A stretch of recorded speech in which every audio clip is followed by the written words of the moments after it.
Bonjour à tout le monde, je ne vais pas vous tenir longtemps. Je veux juste vous faire écouter un petit vocal d'une de nos sœurs pour vous faire comprendre clairement quels sont les enjeux, les raisons de la lutte que nous sommes en train de mener. Parce qu'il y a beaucoup de confusion, il y a beaucoup de bavardage. Il faut que la jeunesse africaine comprenne dans le fond les raisons de cette lutte de libération. Écoutons-le ensemble. Le premier point, c'est l'enjeu. Dans l'affaire du Mali, de la Guinée, du Burkina, du Niger et du Sénégal où on compte les morts, alors qu'au Niger, il n'y a pas de morts. Ce qui est en jeu, c'est l'industrialisation de l'Afrique. Autrement dit, la transformation par les Africains des matières premières de l'Afrique pour approvisionner en priorité le marché de l'Afrique. L'enjeu, c'est celui-là, il n'y en a pas d'autre. Le second point, c'est la cible. La cible, elle est double. Et la cible principale, c'est le Nigeria. C'est pas le Niger. Reprenons la chronologie. En 1975, l'ECOWAS, CEDEAO en français, la Communauté économique des États d'Afrique de l'Ouest, est créée. Où ça? Au Nigeria. En 1980, le plan continental d'industrialisation de l'Afrique est adopté. Où ça? À Lagos, au Nigeria. Il faut se rappeler qu'en 80, on est encore en pleine lutte de libération dans toute l'Afrique australe. Et qu'il va falloir attendre 1994 pour des élections libres en Afrique du Sud. Je passe, chute du mur de Berlin, etc. 2003. Les 15 États de l'ECOWAS commencent à travailler sur la mise en place d'une monnaie commune, l'ECO. ECOWAS, ECO quoi. On est en 2003. 2005. L'avion qui transporte les experts financiers ouest-africains et leur sécurité tombe. Aucun survivant.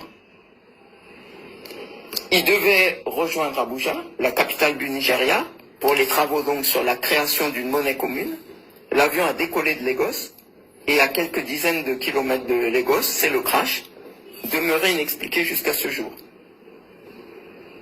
Il y avait par exemple le général Cheikh Oumar Diarra du Mali parmi les victimes. Soit dit en passant, ça vous fait une belle jambe si vous avez la sécurité dans l'avion et que l'avion tombe. 2009, donc là on est en 2005, 2009, l'ensemble des États de l'Union africaine adoptent une vision minière africaine. En fait, il s'agit de relancer le plan de Lagos, qui a été combattu par tout l'Occident et par les institutions de Bretton Woods, FMI en tête. Il faut savoir que dès les indépendances, des usines avaient été créées en masse pour produire localement les produits de première nécessité. Il y en avait au Mali, il y en avait en Guinée, etc. Bon, avec la chute du mur de Berlin en 89, à l'échelon international, il n'y a plus de contrepoids et les acquis en matière d'industrialisation ont été massivement cassés. Les usines ont été détruites. Et tenez-vous bien, dès que les États africains adoptent la vision minière africaine, en 2009, dans les jours qui suivent, les Européens convoquent une réunion d'urgence pour contrer l'Afrique, réunion au cours de laquelle ils disent textuellement « les Africains nous ont déclaré la guerre ».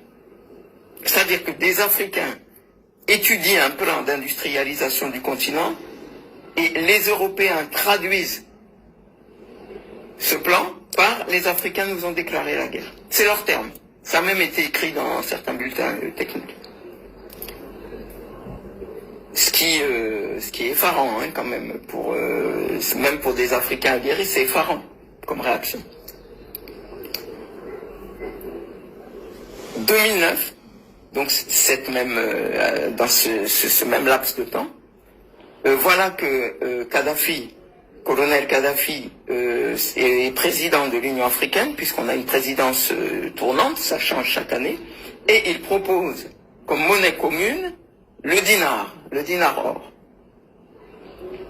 C'est-à-dire comme si lui, Kadhafi, qui est un panarabiste fervent et qui s'est vu en continuateur de Nasser, pouvait doubler l'impérialisme occidental sur le terrain africain, et notamment français.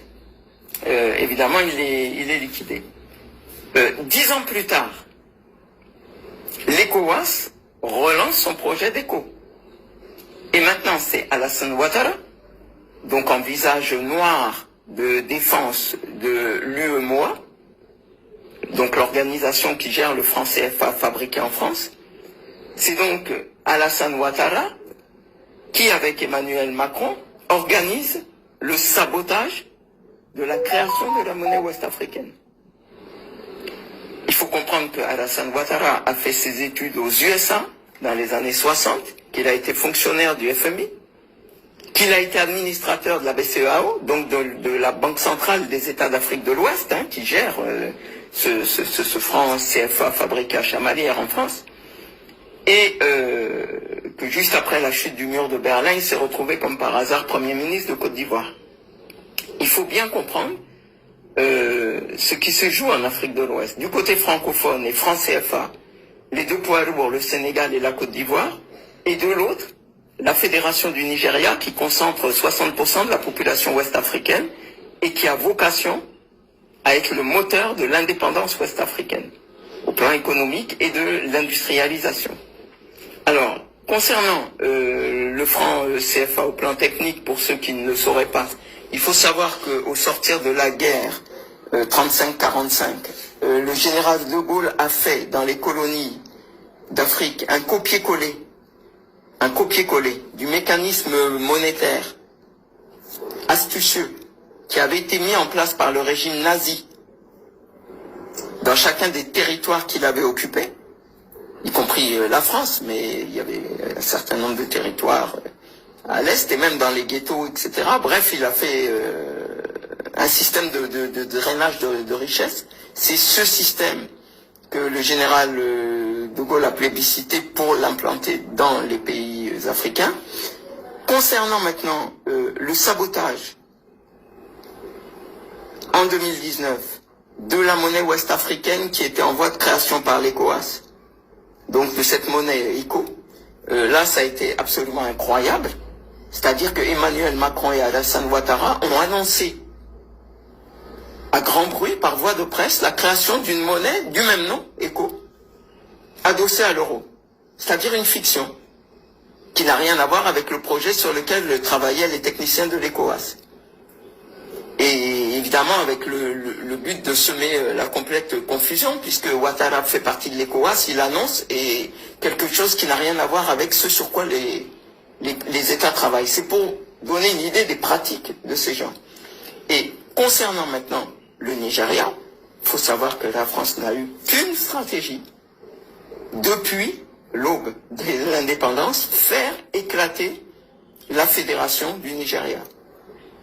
Et il est bien évident que guerre au Niger ferait une pierre deux coups, parce que ça marquerait l'effondrement automatique de la CEDEAO et à plus ou moins brève échéance, bien sûr, l'éclatement de la fédération du Nigeria. Et c'est cette, entre guillemets, opportunité que la France veut saisir, d'où sa détermination à entraîner l'OTAN dans cette affaire. Public national et international qui, depuis les événements du 26 juillet 2020... Bon, voilà. Vraiment un grand merci à la sœur K pour cette synthèse de la situation africaine. Nous avons compris quel est le plan qui est en jeu. Et nous savons que ces gens-là contrôlent tous les tribunaux internationaux. Que ce soit la CPI, la Cour des droits humains de Strasbourg, ils ont tout sous leur contrôle. Ce sont que des institutions qu'ils ont créées pour légitimer le banditisme, le pillage et le massacre des peuples africains. Le résumé de la sœur K en ce moment nous a fait un cadre général de la situation. D'une part, entraîner le Nigeria dans une guerre, c'est faire éclater le Nigeria. D'autre part, s'aimer la zizanie, le chaos au Niger, ce qui va couler sur toute l'Afrique de l'Ouest. Parce que si le Niger est dans le chaos, le Mali est dans le chaos, le Burkina est dans le chaos. Cependant, nous savons en ce moment que la France est en train de déverser ses armes en Côte d'Ivoire, au Sénégal et au Tchad. J'ouvre la parenthèse pour dire à nos frères du Tchad, de la zone de Moundou, je crois. D'abord, nous avons un frère donatien qui est en train de s'en occuper. Il faut empêcher